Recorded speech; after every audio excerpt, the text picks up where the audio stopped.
Vu que Terrifier 3 vient tout juste de sortir, il est temps de se préparer en décortiquant les moments les plus dingues du premier film, les incohérences et toutes ces décisions où tu te dis « Mais pourquoi ?» Franchement, entre les personnages qui semblent avoir signé pour mourir dès le début, les scènes de gore qui défient les lois de la physique et un clown immortel qui adore redécorer les pizzerias, on a de quoi s'amuser. Voici 1h20 de décisions stupides, de violences absurdes et de scènes tellement grotesques qu'elles en deviennent presque drôles. On va pointer du doigt tout ce qui ne fait aucun sens dans ce carnage cinématographique. Installe-toi, prends ton popcorn et bienvenue dans Cinophobe. On découvre une fille avec un visage déformé comme si elle avait dormi trop près d'un mur pendant des années.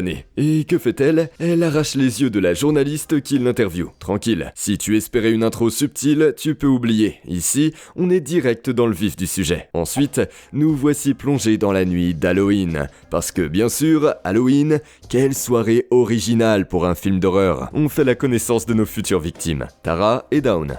Et c'est ici que commencent les mauvaises décisions. D'abord, elle décide de rentrer à pied à travers un quartier flippant à 1h du matin pour aller manger une pizza. Évidemment, c'est la nuit de Halloween, donc qu'est-ce qui pourrait mal se passer? Et là, boum, on aperçoit Art le clown, c'est lui. Oui, c'est un clown. Quoi? Un plagiat de film, vous dites? Je vois absolument pas de quoi vous parlez. Art ne fait pas franchement dans la subtilité. Maquillage blanc, sourcils arqués façon je vais te découper avec style, sourire carnassier, le gars crie danger à 10 km. Mais Tara et Dawn, non. Elle s'installe dans une pizzeria pour grignoter un petit truc. Logique de dîner à côté d'un clown sinistre qui te fixe sans cligner des yeux. Red flag instantané. On est sur le dîner le plus inconfortable de leur vie. Dawn n'a rien compris, rigole et s'appart en selfie parce que pourquoi pas, tant qu'à se faire massacrer autant capturer le moment. Tara, elle est un peu plus prudente, mais ne fait toujours pas l'unique chose logique, fuir le plus loin possible. Après avoir été viré de la pizzeria pour avoir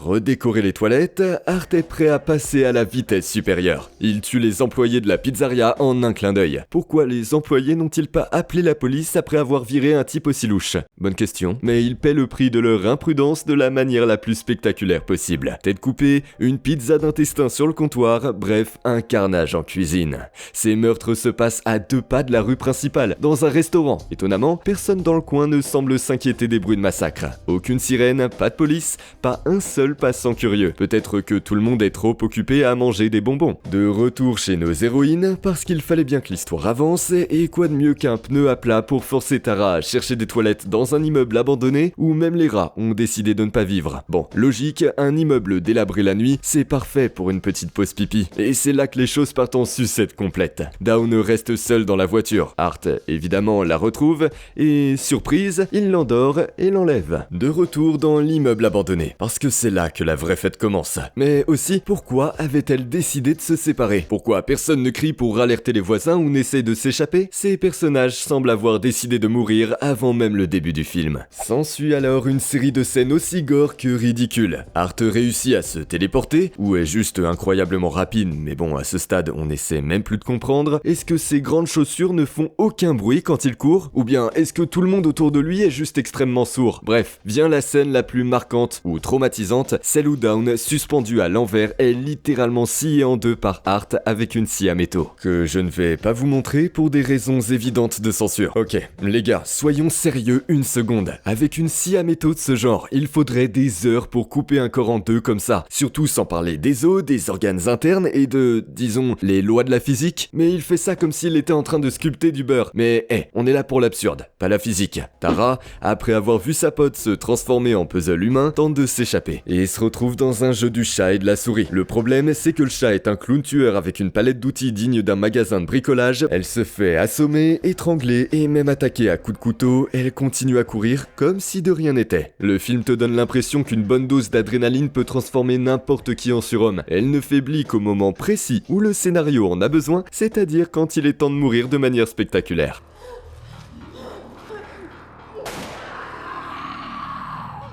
Art sort un pistolet. Oui, un pistolet. Parce que bon, au bout d'un moment, même lui doit se dire « Allez, on accélère un peu, j'ai une série Netflix à finir. » Ça n'a aucun sens, mais bon, on est déjà au point où tout est possible. C'est comme si Michael Myers décidait soudainement de sortir un taser au lieu de son couteau emblématique. Ça casse un peu l'ambiance. Ensuite, Victoria, la sœur de Tara, arrive après des SMS inquiets. Quand tu reçois des textos angoissants, tu appelles direct la police, pas ton Uber. Mais non, Victoria fonce directement dans la gueule du clown. Elle découvre le carnage, mais au lieu de fuir, elle reste là à explorer comme une touriste aérée dans ce bâtiment infini où il est visiblement impossible de trouver une sortie malgré les dizaines de portes. Et à propos de l'immeuble, où sont les autres occupants? Sérieusement, c'est un immense bâtiment et personne ne remarque tout ce bruit, les hurlements et ce fou sanguinaire qui erre dans les couloirs. Il n'y a pas un concierge un peu curieux, un voisin un peu trop méfiant. Après une série de poursuites sanglantes, Victoria finit par s'échapper, mais il la retrouve, parce qu'il est partout et nulle part à la fois. La police arrive enfin, trop tard bien sûr, et découvre qu'Art s'est tiré une balle dans la bouche. Pourquoi? On ne sait pas. Peut-être qu'il en avait marre du film, tout comme nous, mais bien sûr ce n'est pas la fin. Comme dans beaucoup de films d'horreur, la police est là juste pour être inutile. Elle arrive systématiquement après que tout le monde soit mort, blessé ou sérieusement traumatisé. Et lorsqu'ils arrivent enfin à la scène, ils n'ont aucune réaction réaliste face à ce chaos. Oh, un clown qui s'est tiré une balle et des gens découpés en morceaux. Rien d'inhabituel ici. On rentre à la maison, les gars. Il est emmené à la morgue. Puis, surprise,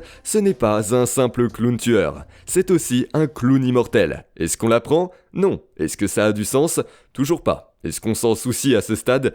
Probablement pas non plus. On a vu des tueurs surnaturels dans plein de films, mais ici c'est un peu confus. Art se fait tirer dessus plusieurs fois, poignarder, battre, et pourtant il continue de se relever sans un mot. Là, il se réveille à la morgue, frais comme un gardon. Alors, c'est quoi ses pouvoirs exactement? Est-ce qu'il est un démon, un zombie, ou est-ce que c'est juste un très bon acteur qui refuse de mourir avant le prochain contrat? Rien n'est expliqué, bien sûr, parce que pourquoi clarifier les choses? Le film ne te donne absolument rien pour comprendre. C'est un peu comme s'ils avaient oublié de finir le script et qu'ils s'étaient dit « Bon, on le laisse comme ça, c'est sûrement assez effrayant. » En résumé, Terrifier est une orgie de violence gratuite, mais aussi un chef-d'œuvre du genre on ne cherche pas à comprendre. Art le clown est à mi-chemin entre un mime dérangé, un croque-mitaine et un boucher en série, et il ne suit absolument aucune règle. Mais soyons honnêtes, on ne regarde pas un film sur un psychopathe pour la profondeur de l'intrigue. C'est du gore pur pour les amateurs de frissons viscéraux et de litres de faux sang. Ce que je kiffe, contrairement à la majorité des films d'horreur qui utilisent une bande sonore pour créer la tension, Terrifier opte souvent pour un silence oppressant. Ce choix permet de rendre les scènes encore plus inconfortables avec uniquement le bruit des outils tranchants. Le fait également que le clown ne dit pas un seul mot, préférant faire passer toutes ses émotions par des expressions faciales grotesques et ses actions violentes. Le film a été produit avec un budget minuscule d'environ 35 000 $, alors on va pas cracher dessus. Bravo, je pose une note de 6 sur 10 et je passe au prochain.